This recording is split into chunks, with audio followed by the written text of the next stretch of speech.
Hello दोस्तों, जय हिंद जय भारत। आज बात करते हैं ब्रेटा कार्ब मेडिसिन के बारे में चर्चा करते हैं, ठीक है।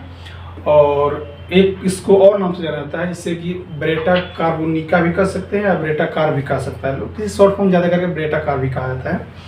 जिस प्रकार से एक व्यक्ति के दो नाम होते हैं, एक बचपन के और एक जो स्कूल में हम लिखाता हूँ, जिसे होता है कि एक व्यक्ति के दो नाम होता है, उसी प्रकार से एक मेडिसिन के दो नाम होते हैं, ठीक है। इसमें और जो मेडिसिन है इसका कौन कौन सी बीमारी में इसका यूज किया जाता है, और इसमें बताएंगे कि क्या क्या सावधानी बरतनी पड़ती है और कौन कौन सिम्टम इसको मिल रहा है तो आप इसको दें, अदरवाइज सिम्टम नहीं मिल रहा है तो इसको ना दें, ठीक है। और इसमें सावधानियाँ के बारे में चर्चा करेंगे कि क्या क्या सावधानियाँ बरतनी है, ठीक है। तो अगर आप मेरे चैनल पर नए हैं तो मेरे चैनल को सब्सक्राइब कीजिएगा, सपोर्ट कीजिएगा, बेल आइकन को हिट कीजिएगा, शेयर जरूर कीजिएगा, ठीक है। तो चर्चा करते हैं जैसे कि ब्रेटा कार्ब या ब्रेटा कार्बोनिकम के बारे में चर्चा करते हैं। ये दवा मुख्य रूप से सिर्फ दो ही बीमारी में ज़्यादा करके इसका काम किया होता है। पहला, शारीरिक रूप से कमजोर हो, शारीरिक रूप से विकास नहीं करने पाता हो वो। दूसरा, मानसिक रूप से ग्रोथ नहीं करना पाता हो, मानसिक रूप से विकास नहीं करने पाता हो, तब इसका यूज कर सकते हैं, ठीक है। इसे टॉन्सिलाइटिस हो गया। टॉन्सिलाइटिस में क्या होता है, इसमें दो बार हो गया, इसे बार बार टॉन्सिलाइटिस हो रहा है, बार बार टॉन्सिल बढ़ जा रहा है, दवा खा रहे हैं ठीक हो रहा है, फिर दोबारा हो जा रहा है टॉन्सिलाइटिस, तो उस स्थिति में ये मेडिसिन आप यूज कर सकते हैं, ठीक। दूसरा पॉइंट, गले में गांठ बन जा रहा है, गले में गांठ बन जा रहा है, शरीर के किसी पार्ट में अगर गांठ बन जा रहा हो तो आप इसका यूज कर सकते हैं। दूसरा पॉइंट, बच्चों का शारीरिक विकास और मानसिक विकास नहीं होने पाते हैं, डेलेट ग्रोथ इसको बोलते हैं, ठीक है। डेलेट ग्रोथ में क्या होता है कि मुख्य रूप से बच्चों का शारीरिक विकास नहीं होने पाता। क्या होता है, इसमें बौनापन होता है, या कम हाइट, दिमागी कमजोरी होना, या शर्मिलापन। इसमें बात करते हैं इससे बौनापन ये क्या होता है कि उम्र के हिसाब से बच्चा ग्रोथ नहीं करता है या कम हाइट हो जाता है उम्र के हिसाब से, उसको ग्रोथ होना चाहिए लेकिन उतना ग्रोथ नहीं करने पाता है, तो आप इसका मेडिसिन का यूज कर सकते हैं। दूसरा की दिमागी कमजोरी, जिसे कोई बच्चे होते हैं ना कि कोई चीज़ आप बोल दिए तो तुरंत ही उसको याद कर लेंगे, ठीक है। कहीं कोई चीज़ देखते हैं तो याद कर लेंगे, चाहे कोई चीज़ भी रखा हो वो याद कर लेंगे मैं वहाँ रखा था, ठीक है। तो उसको याददाश्त कमजोर हो जाते हैं तो समझिए कि उसको मेडिसिन आप यूज कर सकते हैं। दूसरा की शर्मिलापन, जिसे जो बच्चे में शर्मिलापन ज़्यादा हो तो ये दवा बहुत ही अच्छा होता है। जैसे एक और बताता हूँ कि इसको बोलने में कहीं भीड़ भड़ाका चाहे स्पीच देने में ऐसी डर लग रहा हो, ठीक है, नहीं पहले ही डर लगता है कि मैं क्या बोलूँगा क्या नहीं बोलूँगा, तो डर लगता है, ठीक है। तो उसको भी वो स्थिति में भी मेडिसिन यूज कर सकते हैं, ठीक। तीसरा पॉइंट आता है सिर्फ बुजुर्गों की बीमारी, यानी क्या होता है ओल्ड एज में प्रॉब्लम जो होते हैं वो वाला। ओल्ड एज में प्रॉब्लम सिर्फ 2-3 होता है, ठीक है। एक होता है जैसे भूलने की बीमारी हो गया, प्रोस्टेट ग्लैंड बढ़ जाता है उसका, और तीसरा होता है पैरालिसिस, ये होता है।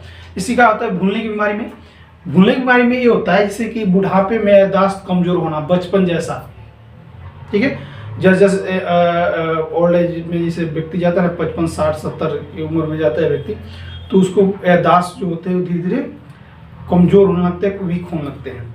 दूसरे होता है प्रोस्टेट ग्लैंड का होता है कि बढ़ने लगता है, जिसकी वजह से भी याददाश्त कमजोर होने लगता है और फिर उसको दिक्कत परेशानी होने लगती है।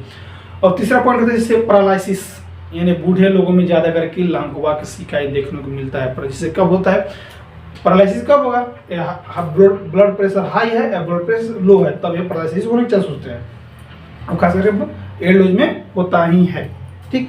चौथा पॉइंट आता है, इसे बात करते हैं ग्लैंड यानी ग्रंथियों में किसी भी प्रकार से अगर सूजन हो रहा हो, सूजन का शरीर के किसी भी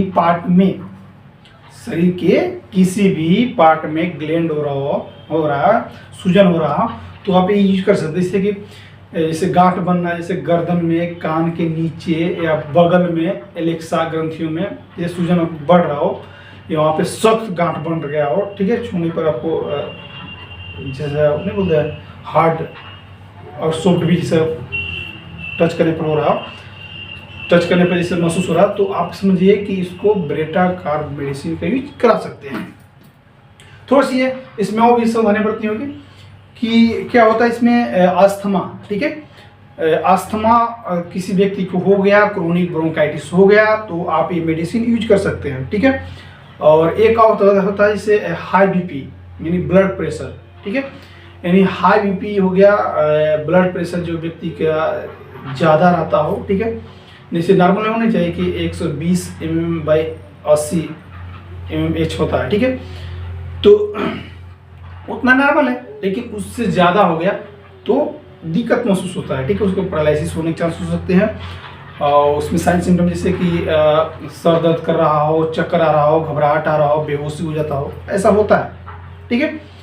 अब थोड़ी सी इसमें सावधानियाँ ये बरतनी होगी कि दवा लेने से पहले, क्या चीज़, दवा लेने से पहले कौन कौन सिम्टम मिले तो ये मेडिसिन यूज कर सकते हैं, क्योंकि ये मेडिसिन होम्योपैथी में ऐसा गुण है कि साइन सिम्टम मेंटल सब फिजिकल सब मिलना चाहिए, तब आप मेडिसिन यूज कर सकते हैं। जिससे इसमें सिर्फ 3 ही सिम्टम मिलेगा तो आप मेडिसिन यूज कर सकते हैं। पहला, ध्यान से सुनने वाली बात है, पहला, बहुत ज़्यादा शर्मीला स्वभाव का व्यक्ति हो, पहला।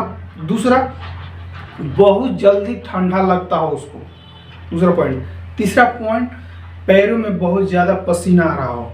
3 सिम्टम मिल रहे हैं तो आप बेटा कार मेडिसिन का यूज कर सकते हैं, ठीक है। अब थोड़ा सा बात करते हैं डोज या पोटेंसी के बारे में। कितनी पोटेंसी में आती है? 30 पोटेंसी में आती है, 20 पोटेंसी में आती है, 1 m में आती है, ठीक है। और इसमें बात करते हैं कि कब कब कब कब कब किसको क्या देना चाहिए। तो बता दूं, साइन सिम्टम और मेंटल और फिजिकल सिम्टम मिलाकर वो पेशेंट को हिसाब से मेडिसिन दिया जाना चाहिए, ठीक है। मैं जो भी वीडियो बनाता हूँ सिर्फ आपको जानकारी के लिए, कोई भी एक डाउट हो तो उस डाउट को मैं पूरा करने की कोशिश करूँगा। एक बार आप कमेंट जरूर कीजिएगा, ठीक है।